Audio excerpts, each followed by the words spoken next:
Sports Lynchburg. Now, take the fast lane through the topics that matter across the Commonwealth. This is the Fast Lane with Ed Lane. Are we living in an alternate reality as we welcome you into the Fast Lane here? VTR and Sports app, 93.3 FM, and ask that smart speaker of yours, open VTR and Sports. You could ask this in a couple of different ways. One way is because for the first time in quite a while, again, background music here today in the Fast Lane, as I guess we got to go ahead and play the obligatory music or the obligatory soundbite of taking a detour in the Fast Lane. Time to take a detour in the Fast Lane. Normally, as the person who is the most aggressive when it comes to sales, aggressive is probably the wrong word, but the most out front when it comes to Virginia Talk Radio Network sales. Normally, I'm the guy that's pushing the limits to get to the studio late. But now our very own TJ Wilkerson, who has an out of the area code phone number, so we won't give that out. And he doesn't quite have a Virginia Talk Radio Network email account because we're behind the times like that, and I've got to get my usher on and fall on the sword for that. And hopefully he'll grant me forgiveness. Forgiveness is more than saying sorry. But now the shoe is on the other foot. TJ is the one out on sales, and therefore a little bit late joining us today here in the Fast Lane. Now, kind of, after Ed's potentially unnecessary detour, let's get back on the road in the Fast Lane. Another thing is this. Speaking of alternate universes and alternate realities, if we're living in one of those, Virginia fans have to have felt like they went through this about a decade or so ago. Maybe a little less than that, 5, 6, 7 years ago. George Welsh retires. Al Groh takes over. Great X's and O's mastermind, but one of his weaker points was connecting with people on an EQ level, EQ, emotional quotient, just not his strong suit. So on that particular front, Virginia, after a while, when the results didn't justify keeping him around and the supposed headache of him being in charge. And I say that because a lot of outside sources believe it was. A lot of people inside the program have said that. But, again, full disclosure here in the Fast Lane to get our usher on. We've had Al Groh on as an analyst for Westwood One a number of different times, and he's been great with us. But oftentimes when you're not under the stress of being a coach, your personality can change much differently. And then they replaced Al Groh with Mike London, who's kind of the opposite end of that. Tactically, Mike London was not up to par. Developmentally, it wasn't necessarily his strong suit. He would bring in highly touted players. Andrew Brown, the defensive lineman, Quinn Blanding, the safety, among others that were higher rated recruits. But the results just weren't there. And over time, despite that one trip that they had to the Peach Bowl, where things kind of bounced their way and they ended up losing to Oregon down in Atlanta, outside of that, you kind of got the understanding that as great of a guy as Mike London is, from police officer to head coach, from a guy that you can relate to in terms of you really want the guy to succeed, so likable, so charismatic, so approachable, and great when it comes to building relationships. It just wasn't working out when it comes to delivering results in football. And then, of course, Virginia went with Bronco Mendenhall and now Tony Elliott, and the game has changed. But are we not in a kind of a parallel situation with Virginia Tech? Because Brent Pry fits that description of somebody that you really want to root for if you're a Virginia Tech fan. He's one of you. He's been with the program before. He's familiar with Frank Beamer. And even after moments of defeat, like the loss to Vanderbilt this past Saturday, which hopefully for you, mercifully, you only listen to on your home for Virginia Tech Athletics, the VTR and Sports app, as opposed to being there in Blacksburg like our own TJ Wilkerson or watching it on TV, if that was how you consumed the game. You hear Brent Pry after the loss still being this optimistic. But I like this team, and we'll regroup, and there's a lot of season left, and I'm still excited about what we can do. We'll regroup. There's still a lot of season left. I mean, technically there is. There are 10 more games remaining. But for Virginia Tech fans, you kind of spoke with your actions on Saturday night. Getting up and leaving in the second half, late third or early fourth quarter, as Vanderbilt, in the midst of reeling off 34 unanswered points to outscore Tech 34-0 after the break. And really just running it down Virginia Tech's throats. 3 drives of 50-plus yards, 2 of them of 75 yards, and on the ground, bludgeoning them. You factor that in with Virginia Tech fans just leaving the ball game early. And that's the ultimate level of apathy. Like at the end of the Justin Fuente era, it was fire Fuente chants. People had gotten fed up with Fuente the person. So you wanted to voice it so that he would hear it in Blacksburg. Pry's the guy you like, so you don't voice it that way. But you're still speaking in another way. It may not be saying fire Pry or whatever, rhyme or reason you could come up with for it. But you kind of speak to that particular point. And then you hear Brent Pry after the game elaborating and reiterating the idea that you can turn it around. I don't think it was a secret that this was a critical year for you and for the program after 0-2 start. Do you think this thing can get turned around, and what makes you think it can? Oh, absolutely. Yeah, I like this team. I don't like how we played in the second half, but I like this team. And there's a lot of season left. The beauty of it is you wake up, you got 6 days to play the next one. You got to fix things. You got to get a plan together. And, this is a good group of kids. They'll stick together. They'll wake up and, they'll own it. And, look to be a better team come Saturday. The part of that that's most believable from what Brent Pry said is that they're a good group of kids and they'll stick together. Last year's team, which featured a lot more volume of higher maintenance players.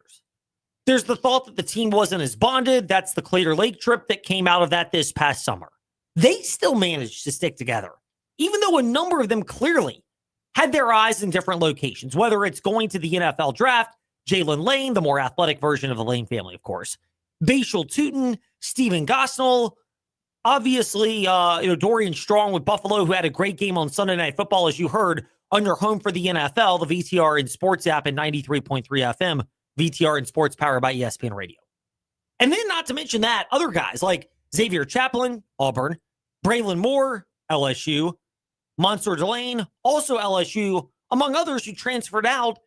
When you factor all of those people, the idea that they were much higher maintenance, the fact that Virginia Tech had players last year, Brent Pry still managed to get them, when it came to game time, to play hard, to look like a team that was really performing at a high level. And that's the reality of where Virginia Tech happens to have been. And so when you look at what Virginia Tech put together this past Saturday, it makes it all the more disappointing. It makes it all the more frustrating if you're a Virginia Tech fan. Because you want Brent Pry to succeed. He still has that attitude of plenty of season left. He's still optimistic you can get it turned around. But every Virginia Tech fan, they've spoken with their actions in prior years. And this is the same thing as Mike London when London was at Virginia. London was not the one who followed the legend. George Welsh, that was Al Groh who followed him. Tactically great, but didn't quite have the emotional quotient when it came to running the football team. Great guy as an analyst, Al Groh. Friend of ours in the fast lane. We've had him on, but calling a spade, he wasn't that as the Virginia head coach, and the results bore itself out. And then you almost went overcorrected the other direction if you're Virginia. We don't ask you to do that because we don't want anyone to have to call Trost Law at 777-HERD or trostlaw.com because they've been involved in an auto accident. We want to discourage that. But when it comes to the sports equivalent of auto-correcting, it was there. And that's the thing that makes it so frustrating for a Virginia Tech fan, is to have been down this road and been in this situation and yet realize, looking at the results, you're just not getting it done. And you inevitably come to those realizations when it comes to football or any situation. Likability is one thing, but you still have to deliver results. James Johnson was a likable men's basketball coach. He was only there for 2 seasons and the results just were not very good. So ultimately a change had to be made. Again, friend of ours in the fast lane, Pete Gillen, who comes on with us regularly because he does so many Conference USA basketball games and is very familiar with the Liberty Flames. Great personality, very charismatic. But eventually it became obvious that despite all that, the X's and O's acumen, maybe not on a broader level, but in the heat of the moment, to make that happen, it didn't happen. And that's where I'll go with Brent Pry. Look, if you look at Brent Pry, there are times where Virginia Tech will come in with a really solid game plan. Vandy this past weekend was an example of that. That matchup against Vanderbilt was the matchup where Virginia Tech came in and they had the 20-10 lead at halftime. They were moving the ball effectively throughout the first half. They clearly had an idea of what they were doing. But so often, it's not just the players not being conditioned, which we've heard that explanation before. And to Pry's credit, he took corrective measures with Stanton River Golden Eagle great and former Virginia Tech running back / fullback Jarrett Ferguson as the strength and conditioning coach. But it's not just always on the players. At some point, it's on the coach as well. And that when the results don't come, you're pushing different buttons and you're trying different things. Kind of like what often feels like it's happening here at the Virginia Talk Radio Network when a technical issue pops up and we're just pushing buttons and we're trying to figure out what the right one is to get us back on the air, or calling different people who are our technical support staff so that they can help work us through these challenges. Doesn't happen often. We've got a great team here, but inevitably you do get some of those moments. Well, that's the same thing with Brent Pry and Virginia Tech, and the fans have spoken. We've got 3-ish years of data, 22, 23, 24. We're now in year 4 of 2025. And the results just are not bearing themselves out. And yes, there's plenty of season turnaround. Yes, Pry is a Virginia Tech guy. Yes, he's somebody that if you're a Tech fan, you really want to see him succeed. And you've really hoped and cheered. But at this point, it really is just hope that you're going to be able to pull it together. We beep it out because that's not a viable enough game plan. Because Brent Pry right now, 16-23, 16-24 his career record at Virginia Tech. 1-12 in one-score football games. That number that came into the season, both losses turned out to be double digits. And the way Saturday's game unfolded, Vanderbilt continued to make adjustments. Tech could not make them. The Rutgers game last year. Rutgers, I know the defensive coordinator upgrade you would think from Chris Marv last year to Sam Seifkes this year, but Virginia Tech, again, struggled to make adjustments over the course of the game. This is kind of the perils of the coaching staff and the youth in which they've had it. And ultimately, you're judged by what you do with hires in revenue-generating sports. Now, I think the difference is Virginia Tech, it's been keenly aware that they may have hit the nail on the head with some basketball hires.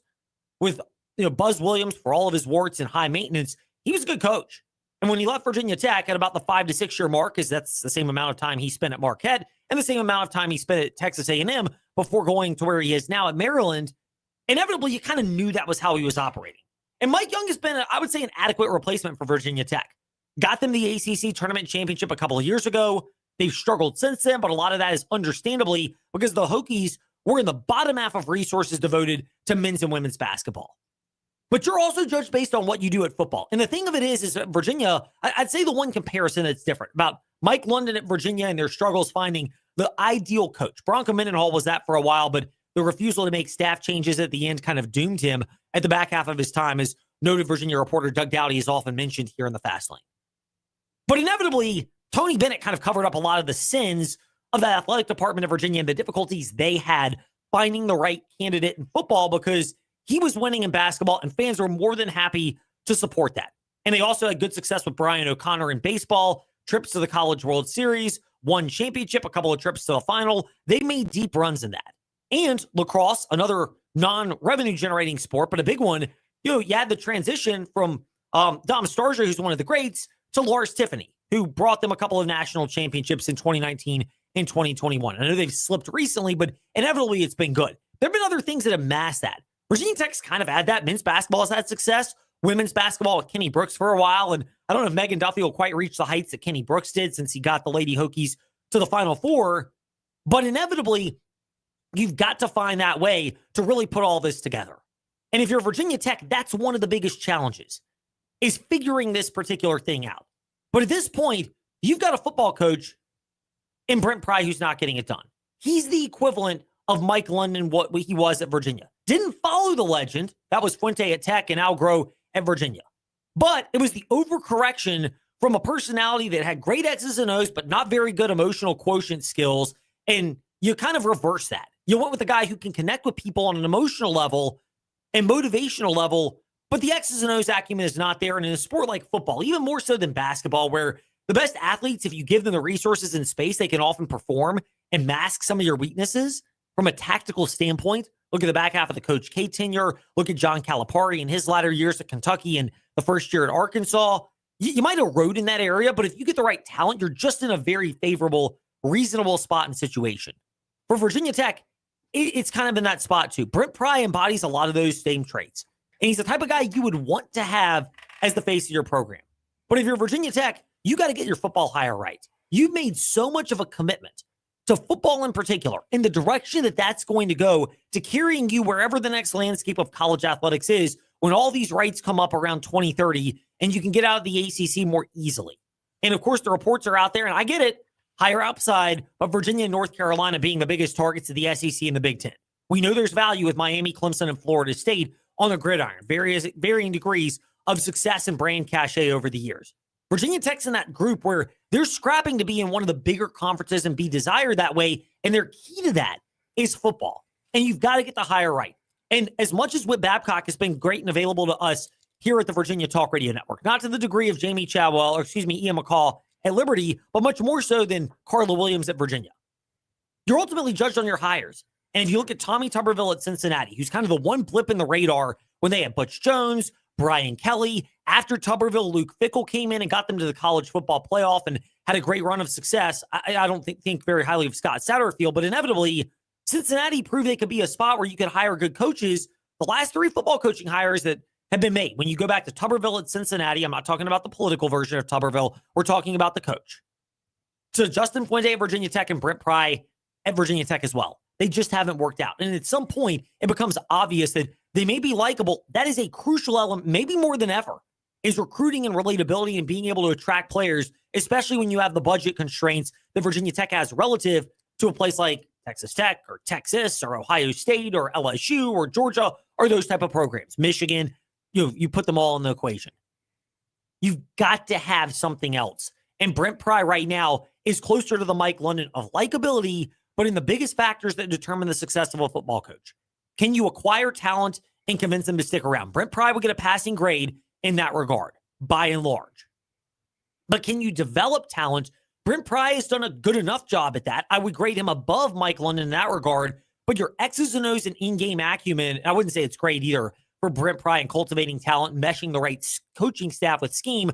But when you combine that third element of coaching staff and scheme, plus the players and what you're able to put together from an in-game adjustment and a game plan preparation standpoint, inevitably, you've got to be able to do all that. And that's where I think the jury is just spoken on Brent Pry at Virginia Tech. And again, I'd love to see it turned around. I'd love to see him start winning games, although I don't think Old Dominion and Wofford, it's just you can't lose those games.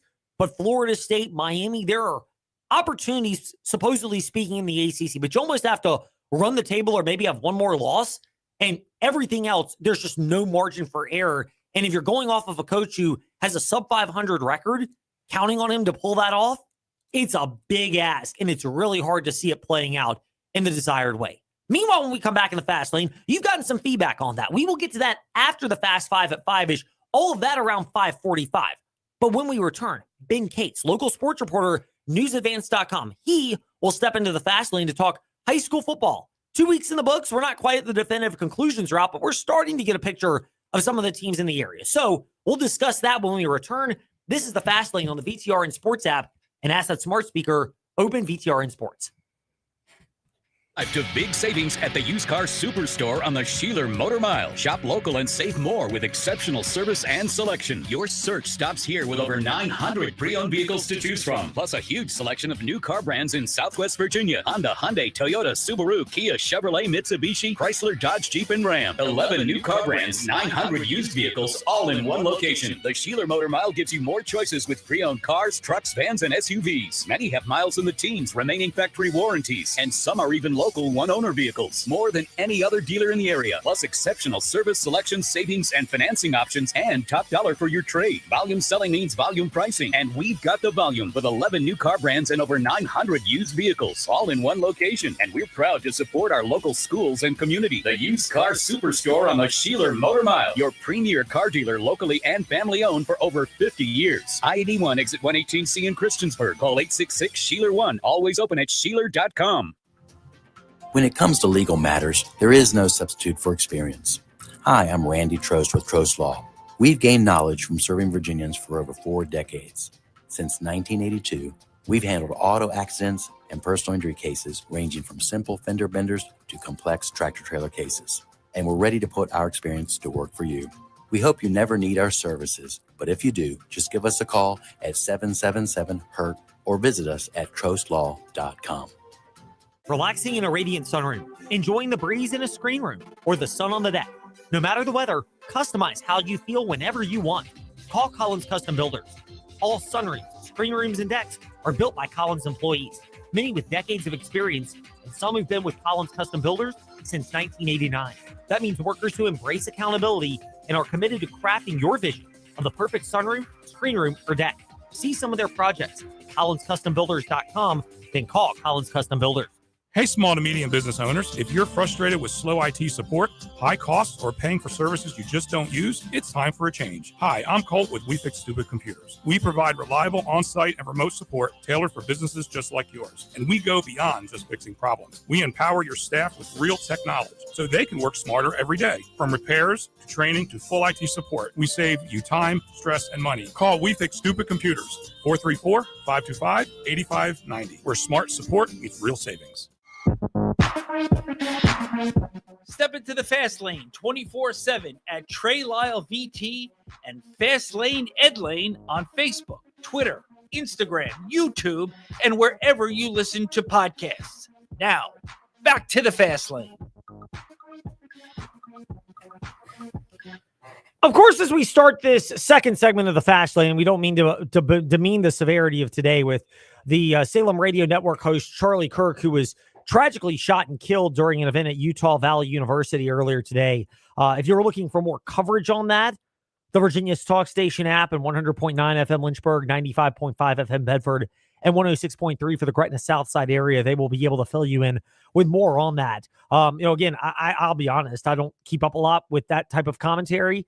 I know he's with Salem Radio Network, but hadn't been part of the Virginia Talk Radio Network. So I honestly wasn't even aware of who he was, although obviously it's popped up today and we are more familiar with that. But thoughts and condolences. I don't care whether you agree with somebody like that or disagree with somebody like that. And we're not getting into the whole pro-gun, anti-gun legislation or right to hold one as much as it is just handling it in the correct way. But, it's tragic when this type of stuff happens and ultimately transpires. That's where it's just really sad to see something like this. So we'd be remiss if we didn't at least acknowledge that today in the Fast Lane about Charlie Kirk, the Salem Radio Network host and Turning Point USA founder, who was shot and killed during a speaking engagement at Utah Valley University this Wednesday. For more coverage on that, again, the Virginia's Talk Station app and 100.9 FM Lynchburg, 95.5 FM Bedford, and 106.3 FM in the Gretna Danville Southside area. And look, there's no way at all to transition from that back over to what we generally discuss and we'll continue discussing today in the Fast Lane, which is the local sports discussions, plenty on Virginia Tech and the potential for an athletic director and coaching staff change. The idea of that coming to the University of Virginia, again, I don't think it's trending that way. If Virginia plays like they did against NC State and shows the explosiveness, and I'll see them more this coming weekend up at against William & Mary for that noon kickoff in Charlottesville. But it's going to be a fun turnaround, by the way. A trip to Mount Airy for high school football for Friday night. Jefferson Forest Cavalier football presented by trostlaw.com with the Central VA Flooring kickoff show at 6:30 p.m. with Ty Tracy. And then Coach Kennedy and I will have the call at 7 o'clock from North Carolina. And then the trip back, quick wake up early, and a flip around for that. So it's JF's turn. Last weekend, it was Heritage who was on the road. The weekend before that, it was LCA. Now JF heads on the road. Somebody who wrote about this a couple of weeks ago for newsadvance.com about this trend that we've seen in local prep sports, particularly high school football, of programs going out of the area for these games, is Ben Cates of newsadvance.com. Ben, thank you again for joining us. We're glad to have you back in the Fast Lane. We always love it when we're able to connect with you. One of the things that struck me about these first two matchups is how much of a preparation is this for teams in the area that if they have to go on the road for these longer playoff trips? JF had to go to Sharando last year. Other teams have had to make the trip to Salem or Blacksburg or even further away. That this is, if nothing else, a preparation in the early season where you don't want to lose a game. It'll cost you when it comes to the standings, but ultimately it's a preparation for how to go through this process and a chance for coaches at largely successful programs, Heritage, LCA, and JF, to have that touch point of reaching to their teams that if they have to go on the road in the postseason, now you've got a blueprint for what to do and what not to do and how to handle it. Yeah, I think you're right, Ed. Thank you for having me. Especially when you're talking about a really good out-of-state program. Mount Airy down in North Carolina, a lot of people will know Mount Airy as like the real life Mayberry. But just a fierce football team down there. And just a really, we talk in our area about teams that love to, just ground and pound, and Mount Airy is that kind of team. And so it offers Jefferson Forest this week a chance to really see a team that's like that it will probably see in the playoffs later on, that really runs the ball really hard and really well, and does a lot of things schematically well also. And so, you're right. You don't have to necessarily come away with a win this week. It's not going to make or break your season necessarily. But you want to go down there and have a good showing, and maybe more important than that, get your kids some experience, because especially in the Seminole District, I mean, you got seven games coming up in district that you have to play after this week, and it's just boom, boom, boom, one after another, and a lot of it is really tough schedule. Not every team in the Seminole right now is going to offer you the best competition in the world if you're Jefferson Forest, but a bunch of them will. And so this is the final tune-up, not only for Seminole District matchups, but for what Jefferson Forest hopes it will see in the playoffs as well. Yeah, I mean, you're looking at a lot of these teams that are viewing this as a chance to get ready for district play, which starts next week within the Seminole. One of those will go to the Heritage Pioneers. Ty Tracy's not here today to defend his former coach, Brad Bradley, although he will take those opportunities to praise Coach Bradley when he gets those chances. But Heritage, they had the odd week 1 bye, so they had the trip to West Virginia last week in a game that was cut short just a smidge by rain, 33-14 victory at Bridgeport, a team that also makes these deep runs. But for Heritage, a championship caliber team in Bridgeport, Ironton was one. That's obviously who LCA played to open their season. And JF, they'll get that this weekend with Mount Airy, the trip down there that will come at 7 p.m. kickoff and a 6:30 Central VA Flooring kickoff show on the VTR and Sports app, in the Virginia Talk Radio Network app, and 100.9 FM Lynchburg. But how much of this is also the fact that, Seminole District, as difficult as it is, these teams are still trying to find ways to challenge themselves out of district and get prepared for the grind of district play? Yeah, absolutely. In Heritage's case, I think that's a game that it's still kind of an intriguing matchup. You think about not being able to finish the game. There were a lot of times where Heritage just wasn't able to get things going and get the results that they wanted offensively. But, maybe if Bridgeport makes that trip to Lynchburg, they will not. But if they did, maybe things are a little different with the long bus ride up there. But that's a team, once again, that it's going to be the best team that you see pretty much on your calendar. And so you got to make the most of it. And then when you talk about district play, I mean, I haven't talked a lot about EC Glass yet this year. I'm sure we will, but EC Glass coming in next week too, and Heritage again. It's just like you're starting out district play with the Jug Bowl, and so when you talk about going into Seminole District play for both of those teams, wow, what an opener, what a district opener to the season that's going to be. And so you got to hope, if you're a Heritage fan or you follow Seminole District, that some non-district game like that's a really, really strong opponent is going to get provide results for a team like Heritage, and that looks really talented. It's probably only going to make them better. Yeah, it is. It's a chance to really get these teams better, to get them prepared for what they're going to be facing going forward. And that's really a lot of what these teams are seeking in non-district play. We seek the great analysis on high school football, so that's why Ben Cates of newsadvance.com is joining us. He's at Ben Cates 8 on Twitter. We're at Fast Lane Ed Lane, Facebook, Twitter, Instagram to chime in. We'll get to some of your feedback on other topics. 5:45-ish. Today in the Fast Lane after the Fast Five at 5-ish. But you referenced EC Glass and the fact that they hung in there for the majority of this game, and then Cameron Harrison ultimately broke that game open. What value is there for EC Glass? Not that you would have loved to have started 2-0, but you got to win at Salem. Felt like maybe you were playing with house money, and then you add into it that really it takes a game-breaking caliber talent in Cameron Harrison, who ultimately broke that game open. And for Glass, I would think you learn a lot about how to handle that type of team and get you prepared for the fact that you'll probably face some of those other type of players in the future schedule. Yeah, absolutely. I think when you're a program like EC Glass right now, that's in a lot of transition, and is greatly improved over last year. That defense is still was something that Glass is going to hang its hat on. But Coach Lovelace talked last week to me about it's not going to be a one man. It's going to be a collective effort. It's not going to be one person who stops Hairston.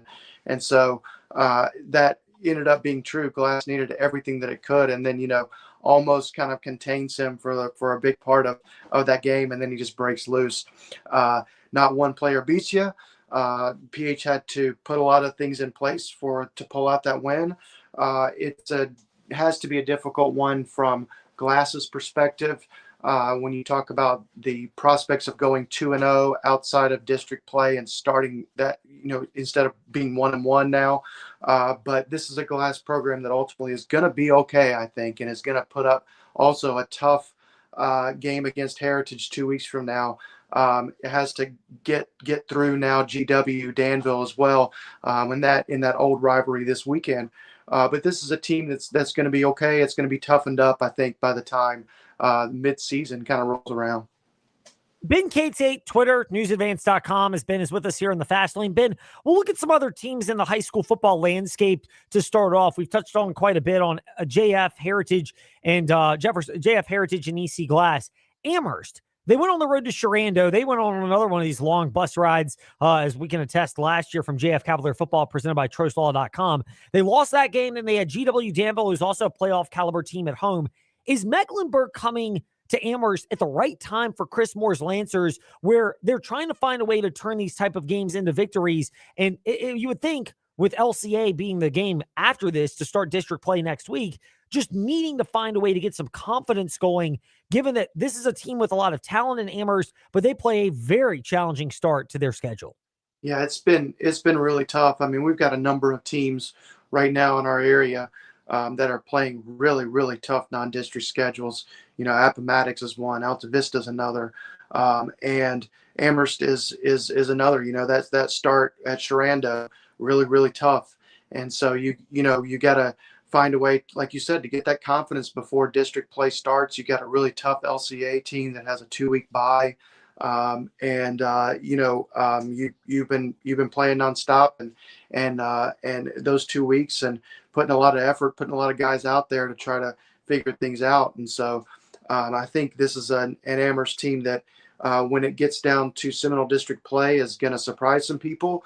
But right now, I think, especially with that tough schedule that they've had so far, there's probably some moments where you're like, we've got a lot to improve on before we get there. Yeah, there are a lot of teams that are in that same boat. You can put Rustburg in there. They open with Lord Botetourt and Appomattox. They've got Magna Vista, who's a perennial Class 3 regional finalist type program, so it doesn't get any easier for the Red Devils, who you wrote about. They lost to Appomattox in a thriller for the Lantern this past Friday. How big was that for Appomattox as a team that wants to reassert themselves to the top of the Dogwood District along with perennial powers Gretna and Alta Vista? Yeah, this is a team that's starting to turn the corner, I think. It's weird. Time passes so quickly sometimes for us adults. I mean, for kids, it's just like yesterday when Appomattox was really, really good. Sometimes it seems like that to me too. I guess it just doesn't seem like that long ago when Appomattox was pulling out state championships. But there have been some lean years in between, or some growing years, I guess you could say. And this is a team I think that's starting to turn the corner and starting to realize that it can not only play with people on its schedule, it can also play with teams that are bigger in size, as far as population of schools go. You think about Rustburg and then going playing Lord Botetourt. I mean, those are bigger schools, and so we'll see what happens this week. But I think this is an Appomattox team that, especially when it gets into Dogwood District play, there are going to be some battles with teams like Alta Vista and Gretna. But this is an Appomattox team that I think is going to shock a couple people before this season's over. Yeah, I mean, you look at that. You mentioned the Dogwood District. There's Nelson. They're 2-0. Our own Luke Barnett is doing their games. Brookville, they're another team that's trying to find a way to close these games out and win them. They did it against Appomattox in week 1, but struggled with Allegheny last week. Our own TJ Wilkerson shaking his head in almost just disappointment at that. Like a fan, like a Dallas Cowboys fan, just disappointment, TJ. Is that your sentiment? We'll get you in here now, TJ, because you were at that game. Obviously, Ben covers Brookville, but we'll start with you, TJ, and then we'll get to Ben. Is Brookville in that same spot where they're trying to find a way to close these type of games out and take that next step of being a team that's competitive in games, but figuring out what it takes to be competitive and then actually turning them into wins? Absolutely. Last week proved that. They had the lead the entire game, and then 14 unanswered points later, Allegheny had the lead and won the ball game. So Brookville has this problem this season so far where they blow leads in the second half. They can't put up points, if any. And they almost lost to Appomattox week 1 because of it. Got away from it. But against Allegheny, they were unable to hold the lead. So I'll talk with Mark tomorrow, but it's going to be interesting to see how they bounce back from these second half blunders that they were worried about at media days. TJ is referring to Mark Linneberg, the Brookville Bees head coach. But Ben, a great TJ's assessment on the team that he covers is a team that they are capable of winning these games, but finding a way to close the deal out. It seems like, and you've covered high school sports, as long as anybody, that's one of the real challenges for younger teams and finding a way to win games is what happens when the chips get down late in the game and all of a sudden the opponent's intensity rises. Yeah, I'll be a little self-deprecating right now. This is a coaching staff that knows a heck of a lot more about football than I do, and so they are able to assess the situation and do things a little bit as they see fit and better than I could for sure. But you have to kind of evaluate at some point why that letdown is happening after halftime. Is it the fact of just kind of leaving the field and losing that momentum? Is it just kind of a letdown in the locker room somehow where you just kind of start to relax? What is it? And when you are that coaching staff and starting to identify it, I think maybe when you start to make some changes at halftime, you'll start to kind of figure it out and get these kids rolling. The kids obviously have to be the ones to go out there and perform, and sometimes that's a real challenge when you talk about keeping that momentum all the way along. Brookville has done a really good job of starting games in it strong. Now you got to find a way to finish, and that doesn't happen overnight. So maybe this is a Brookville team that's going to struggle with that all year long, and maybe it's a team that's going to figure it out as Seminole District play starts.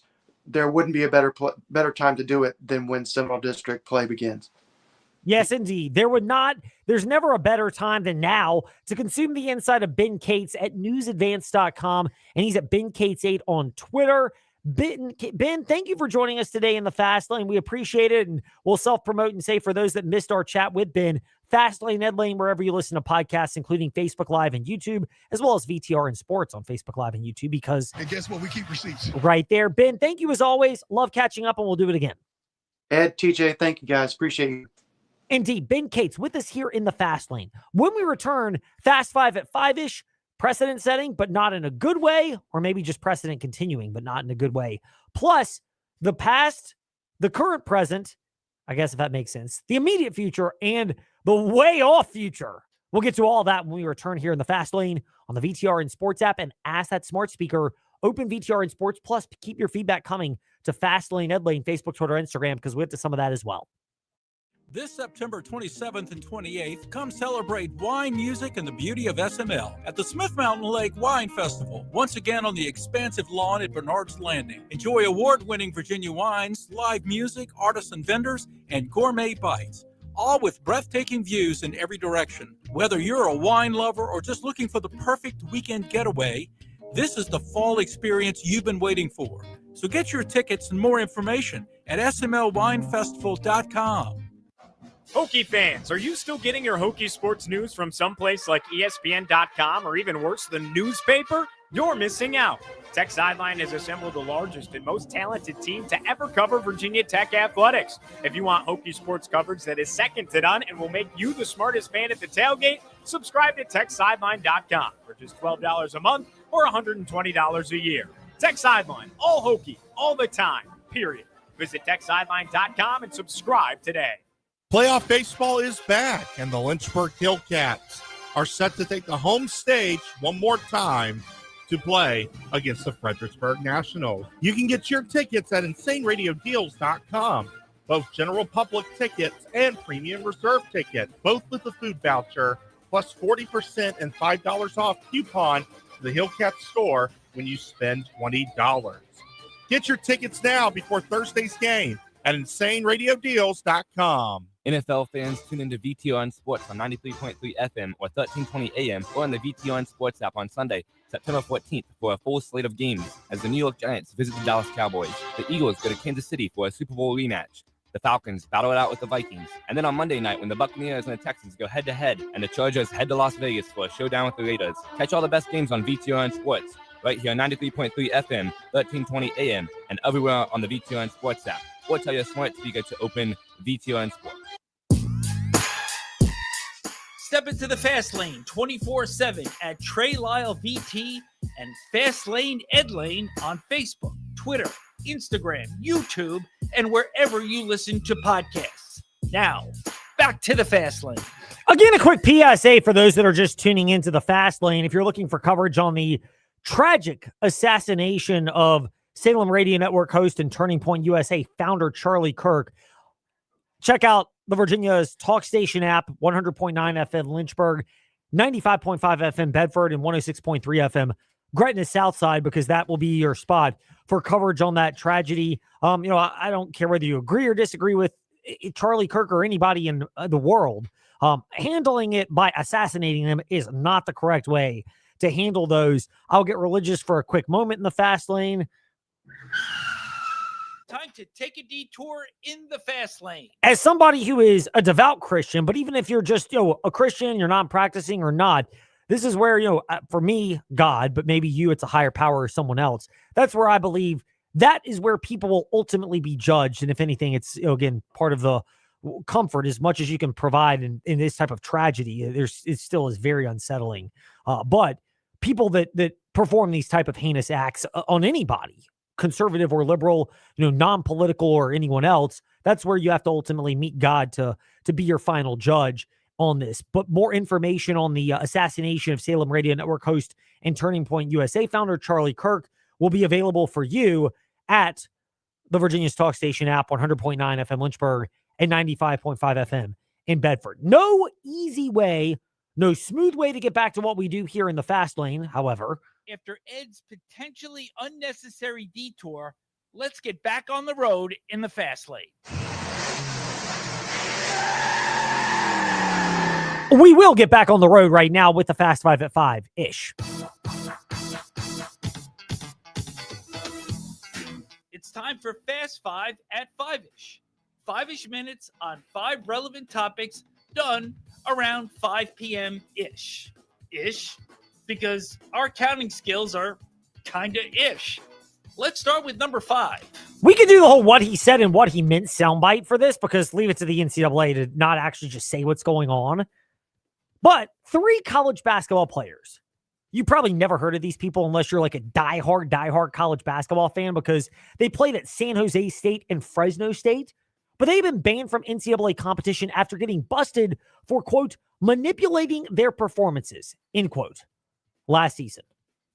I'll be honest in the Fast Lane.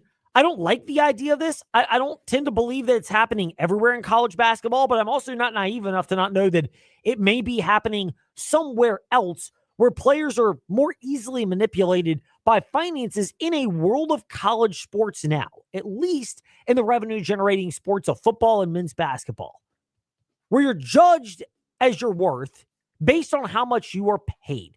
which is essentially the definition of a professional model, although we can't call them paid, call it professional, because then we have to call them employees. And if we call them employees, we have to deal with labor unions. And again, I am an anti-union guy for the most part, but it would just make it so much easier in college athletics if you just flat out let them be employees and negotiate and have real standards. And then you could actually have protocol in place for this. And there's actually a way to do that. You might call it contracts, where maybe you're just on a contract with one school for a 5-year window, or you get one opt out of that particular contract if a coach leaves, or if you want to transfer one time. There are ways you can negotiate all this, but the people in charge, I won't call them leaders, but the people with, as Melissa McCarthy would remind us, at the NCAA inevitably would not do that. So now we're stuck in this world where it's even more difficult to track it. But hey, they kept the precedent of not making them employees and being able to have the NCAA, so we can just continue to have these type of situations that will routinely pop up, because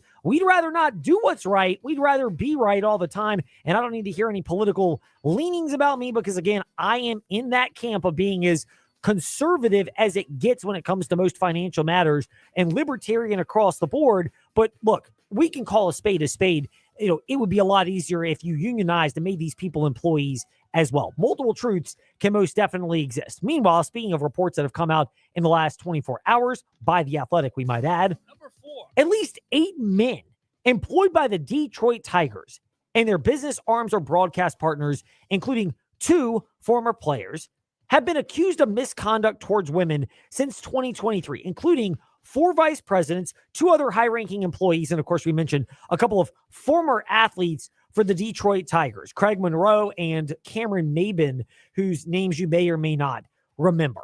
Read the article if you want the full details on this, but when you talk about this type of activity over a long period of time, it's not backed up by what we saw with the Washington Commanders, where the owner was actively engaged in this type of behavior, reportedly, according to multiple reports about the Washington Commanders and their former owner. But to avoid being lawsuit, they were alleged, read into the tone however you wish, about this. But when you have this type of culture in place, it's a challenge. Here's the other thing.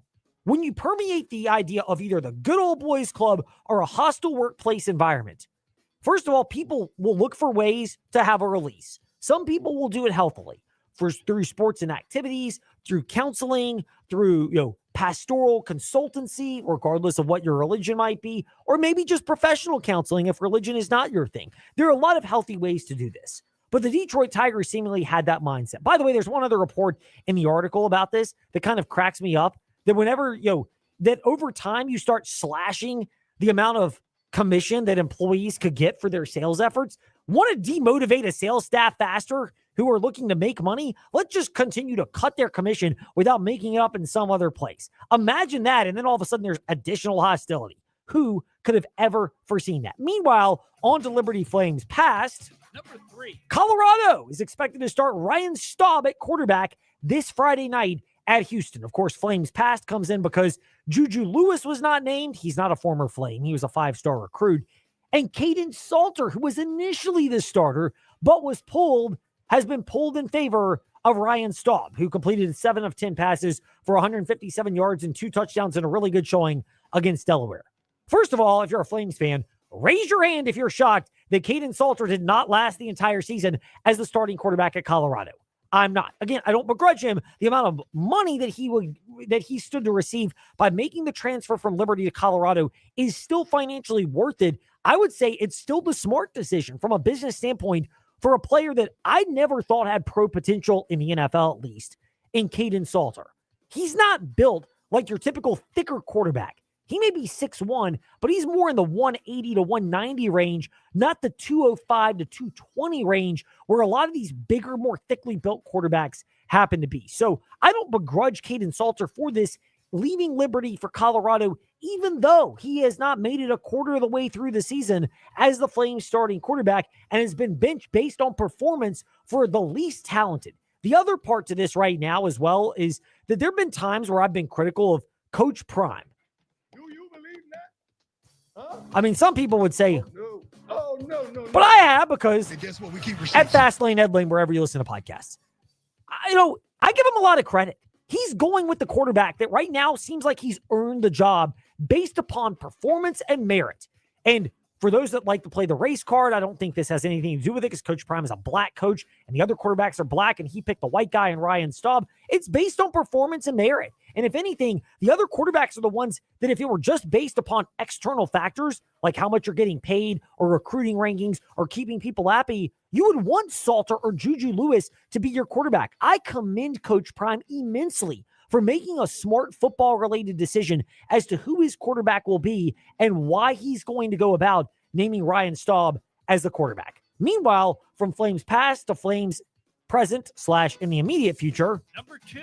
Liberty adding a commitment from 4-star guard Eli Sancombe, the West Virginia Gatorade Player of the Year. He is easily the highest-ranked recruit in program history. I will throw a couple of cautions at this for Liberty. First of all, the fact that you're able to land somebody is a big gift, a big get.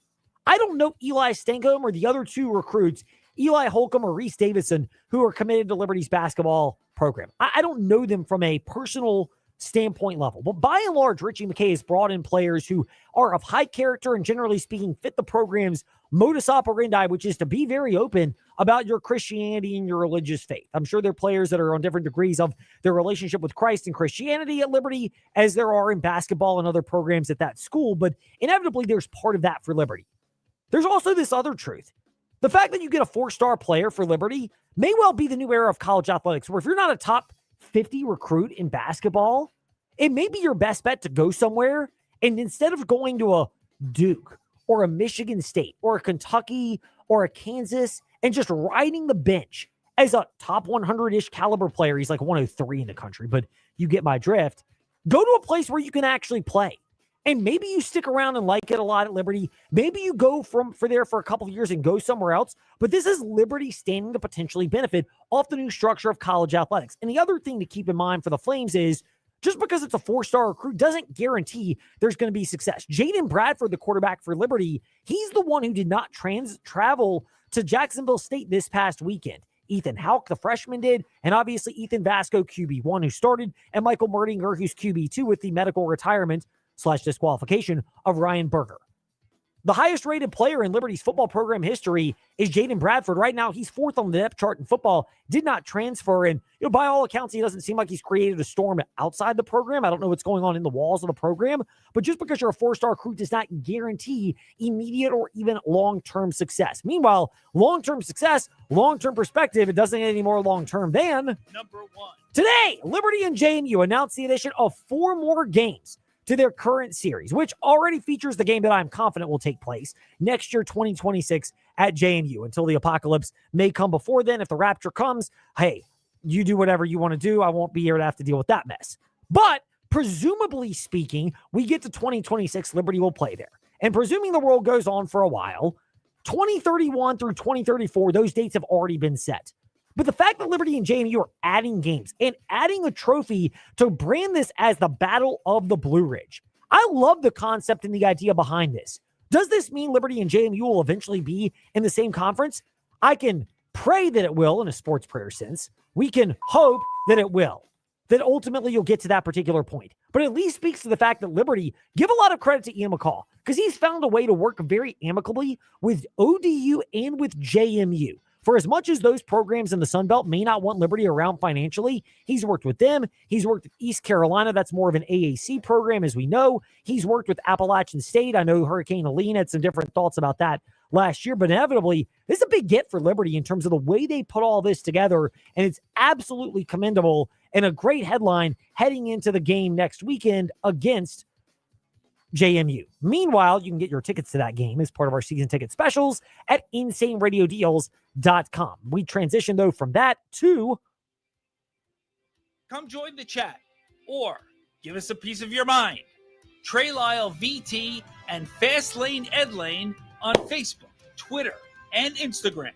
Now, it's time for fan feedback in the Fastlane. So we got more thoughts that have come in on our comparisons from earlier today, and we owe more for other thoughts on college football as a whole and Bill Belichick and Jordan Hudson and what's happened in North Carolina in the first 2 games and the Cowboys and Jerry Jones. As our audience, we've chimed in on that and we appreciate it. But Stanford Stieg added, and we appreciate him chiming in a couple times this week, I watched Virginia. They were not quite as bad as Virginia Tech this past Saturday, but I pulled for state teams basically. But man, it's disappointing, as we've already discussed, especially when you look back on the Beamer Welsh days as we've done. But for example, the third quarter, it was absolutely embarrassing for Virginia Tech. UVA kind of righted the ship, but Tech, they look hopeless. And this upcoming week, it'll be some other shortcoming that pops up, but it seems like these schools could do better. It also seems like every year now it's disappointing, and here we go again with another one of these long seasons of not so much. That's the treacherous route. Virginia, I am not putting in that category because they dominated Coastal in their week 1 game, and their offense looked very good at NC State. Defense, I'll give them the benefit of the doubt. They've got to dominate William & Mary this weekend. That game should be non-competitive by the time halftime rolls around when I'm up there watching it and covering it for the Virginia Talk Radio Network. Our own TJ Wilkerson, he'll be at the other one. Unfortunately for you, TJ, you got to go to ODU at Virginia Tech. Another state school battle, by the way. You'll be at the one in Blacksburg. You're a night guy. I'm an earlier day guy, so it works out perfectly for us. But for Virginia Tech, to Stanford Steve's point, he's largely right. And that's the problem for where the coaches are, where London was at Virginia and where Brent Pry seems to be at Virginia Tech. It's a whack-a-mole. You solve one problem, but another one pops up. You can't be curly in the boat this thing, to our guy Michael Lombardi, where you're drilling a hole to let the water out and just creating another problem. That's what it feels like from these particular programs, and the results seem like they've borne themselves out. Jury's out on Virginia this coming season, and if they have a good year, even with a weak schedule, you can at least see some signs of optimism in the future. But when it comes to Virginia Tech, right now, it's not looking nearly as good, and it's looking like they're circling not just the wagons, but maybe the vultures are circling on the future of that program, at least with the leadership at athletics with Whit Babcock and the coach with Brent Pry. Like him personally, but results-wise, it clearly casts a different picture. More of your feedback tomorrow in the Fast Lane. Plus, maybe Eddie George, former Heisman winner, and that may not even be the biggest guest this week in the Fast Lane. If things come through, we will find out later. In the meantime, thanks for joining us. We're back tomorrow at 5. Thanks for listening to the Fast Lane on VTR and Sports, 93.3 FM, W227 BG Timberlake, and 1320 AM, WVGM Lynchburg. This is Sports Center. I'm Ed Bank, and we start in the NFL, and the San Francisco 49ers likely without their starting quarterback in New Orleans this Sunday. Coach Kyle Shanahan said today that Brock Purdy is a long shot to start against the Saints because of a shoulder and a toe injury. He added the injuries could result in Purdy missing multiple games, and that the toe injury is the biggest concern. The Jets cut wide receiver Xavier Gibson. He had a fumble in the loss to Pittsburgh. Patriots defensive coordinator Terrell Williams will be away for the team this week due to what the team is calling unforeseen circumstances. Turning to baseball, where the Rangers are now one game out of a wild card spot. 1-1. Berger swings and clocks this one to deep center. Perkins going back. He's at the wall. It is history. Jake Berger with a 2-home run game. And the Rangers lead it 5-2. That call for 105.3 The Fan as Texas beats Milwaukee 6-3. The Rangers entered today's action a game and a half behind Seattle for the final wildcard spot. Now a game back, and Seattle plays the Cardinals tonight. Also in the ninth, the A's lead the Red Sox 4-3. ESPN Radio is presented by Progressive Insurance. Progressive can help you protect your home, auto, boat, motorcycle, ATV, and RV, and more. And if something wasn't mentioned that you had in mind, find out if it can be covered at Progressive.com or 1-800-PROGRESSIVE, because it probably can be. From Studio 2 at the worldwide headquarters of ESPN. With me. And the HD studio in Atlanta, Georgia. And HD. This is Freddie and Harry.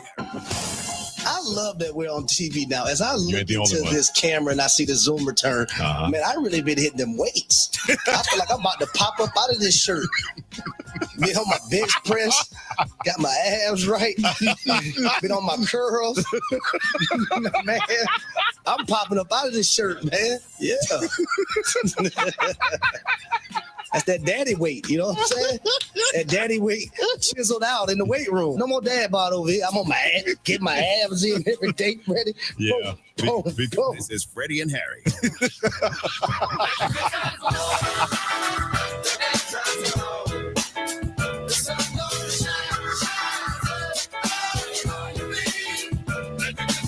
He's Harry Douglas. I'm Freddie Coleman, and welcome to the best show on your radio. It is the Afternoon Cool in the Gang, known as Freddie and Harry. Thank you very much, and we are here on the ESPN app. Sirius XM Channel 80. You better not forget about us on TuneIn, and don't forget to tell that smart speaker to play ESPN Radio.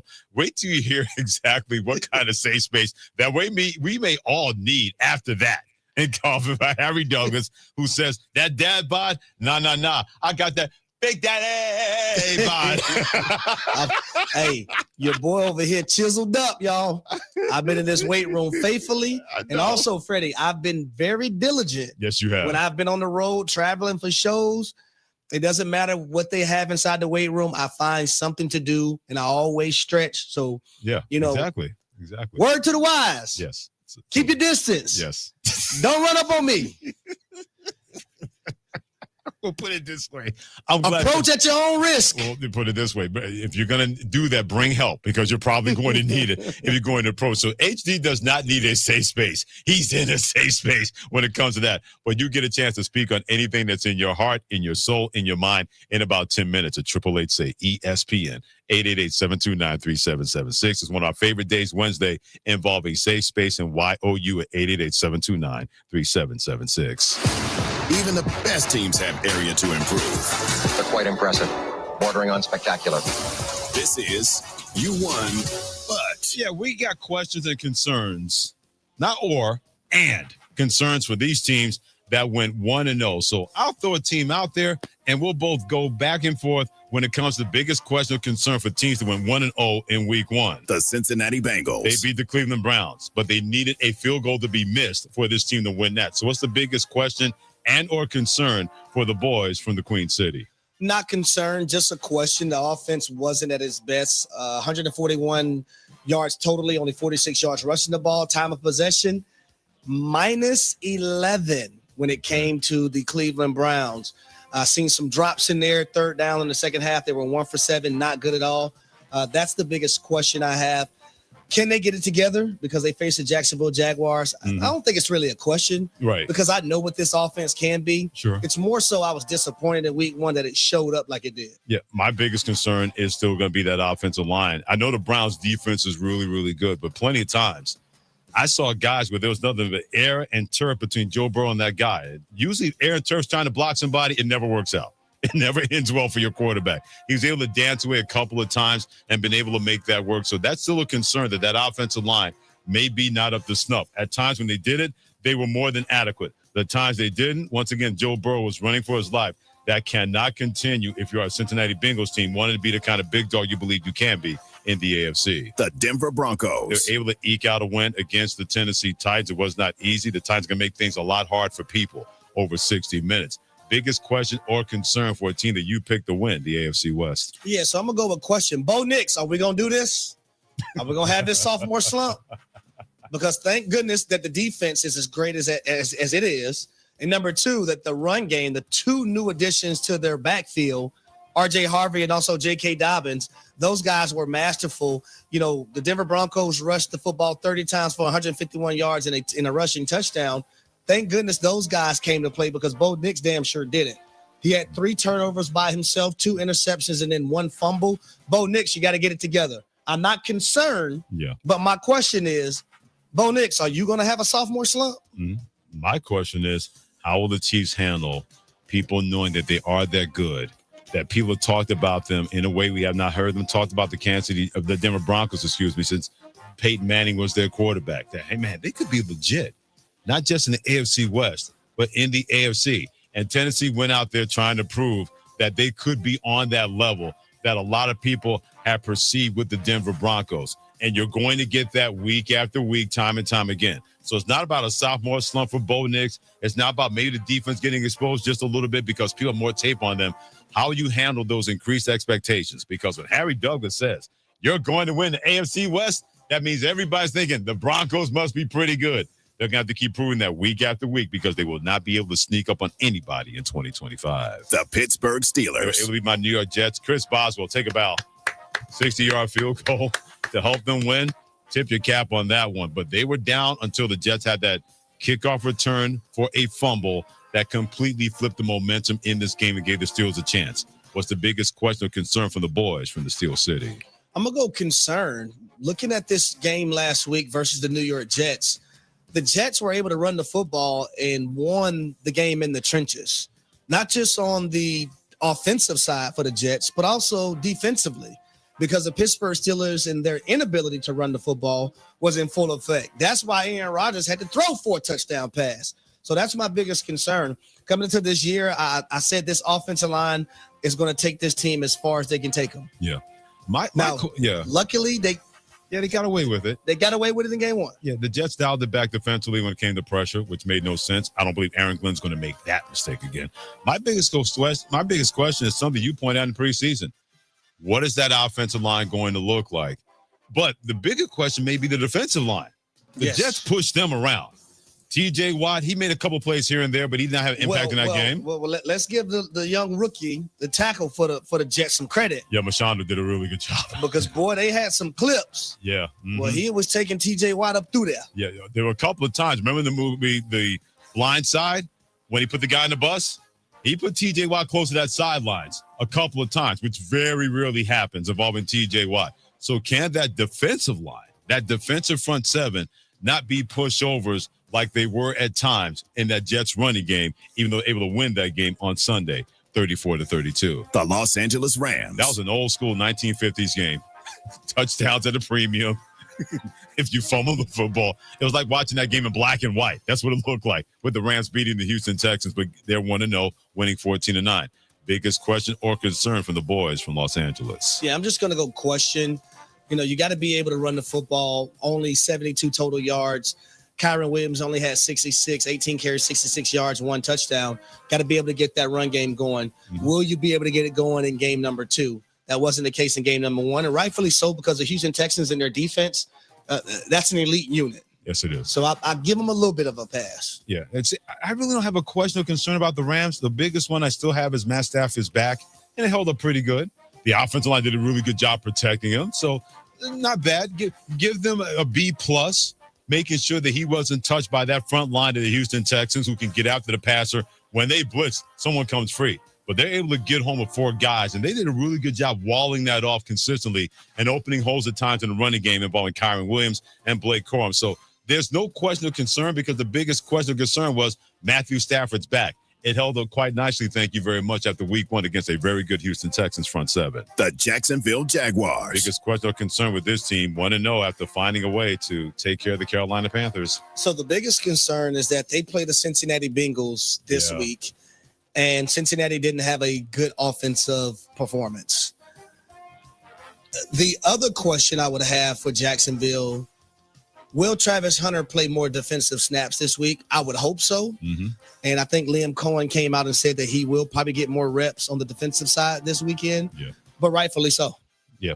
What you said. Let's move on to the last one. The San Francisco 49ers. I think we know the biggest question of concern with this team at the beating Seattle. Lord. What kind of training regimen are they having that guys can't stay healthy?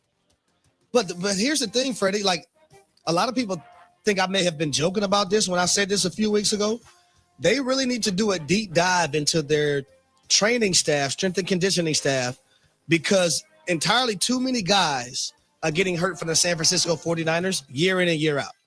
They have to study this. They have to dive deep into and see what is causing all this to transpire amongst their roster, because it's not making sense to me. Yeah, I know they play a very physical style of football, but they're not that much different than the way the Eagles play. Or the Ravens. Or the Ravens or the Rams. The Rams are a very physical football team. We've seen the Chiefs at times be a physical team. The Chargers, they got more physical than Jim Harbaugh. They don't have as many injuries. Before he got this, every time he turned around, the Chargers have all that talent, but guys can never stay healthy.